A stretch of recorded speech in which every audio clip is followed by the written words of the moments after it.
মুহাম্মদ কাসিমকে দেখানো স্বপ্ন বাস্তবে পরিণত হচ্ছে।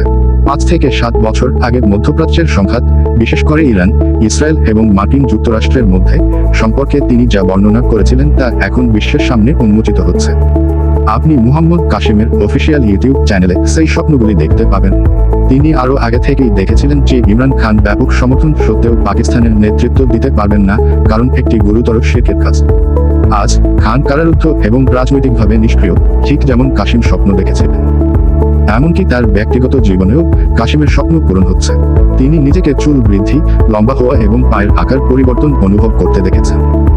এই জিনিসগুলি এখন শারীরিকভাবে ঘটছে। এই সমস্ত কিছুই বিশ্ব বিষয়ে একটি বৃহত্তর, আরও বিপজ্জনক পরিবর্তনের ইঙ্গিত দেয়। স্বপ্নগুলি ইঙ্গিত দেয় যে শেষ সময় নিকটবর্তী এবং তৃতীয় বিশ্বযুদ্ধ দিগন্তে হতে পারে। মুসলিম উম্মাহকে এটি নিয়ে চিন্তা করতে হবে। কাসিমের স্বপ্নে আল্লাহ আর রহমান এবং নবী মুহাম্মদ জোর দিয়েছিলেন যে কেবল শিরকের সম্পূর্ণ প্রত্যাখ্যান করলেই ঐশ্বরিক সাহায্য ফিরে আসতে পারে। মূর্তি, জীবন্ত প্রাণীর ছবি এবং অনুরূপ জিনিসপত্র সবই শিরকের রূপ।